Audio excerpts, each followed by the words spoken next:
ओम श्री गुरुभ्यो नमः। ओम श्री कृष्णाय परमात्मने नमः। Shri भगवानुवाच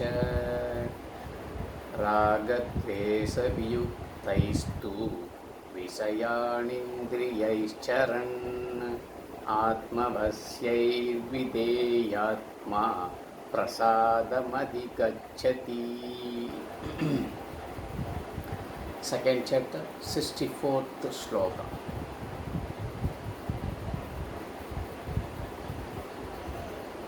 One cannot control his sense organs,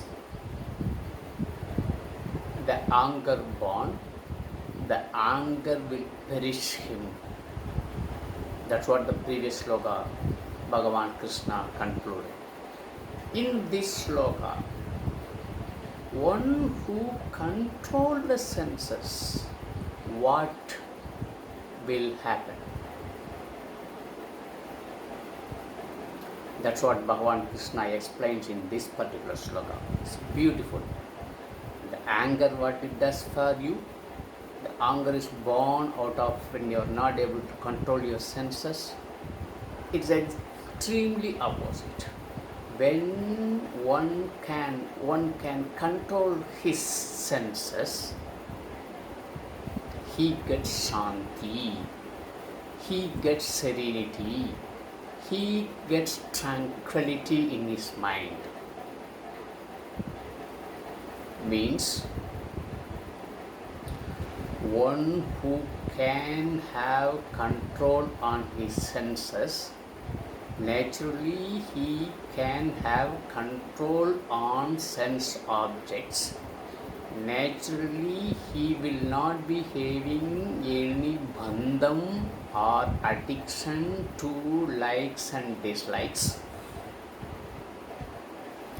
That person's mind will always get shanti, serenity, tranquility. Thus, always his mind can think upon, can meditate upon Atma, Brahman.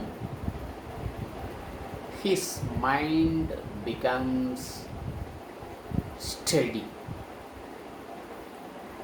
Also shanti. See, anger kills him. This anger, how it comes? See, anger and shanti. Who can't control the senses, who can control the senses. This is what Bhagavan Krishna wants to differentiate. What happens when you control the senses and what happens when you can't control the senses. First he talks about what if you can't control your senses, what will happen? If you can't control your senses, ultimately that will lead to anger. Anger will perish you. When you can control your senses, that will lead to manashanti.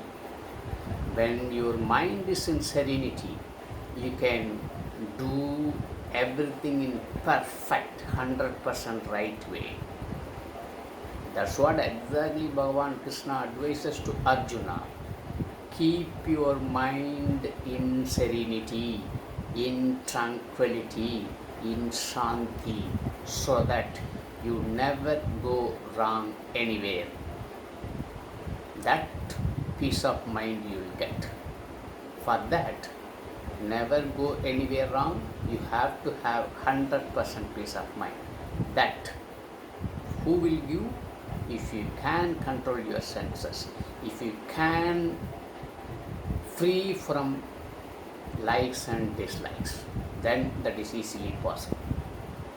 That's all Bhagavan Krishna wants to convey in this particular sloka. Tomorrow we shall see the next sloka, that is 65th sloka. Till then, Om Shri Gurubhyo Namaha. Hari Om Tat Sat.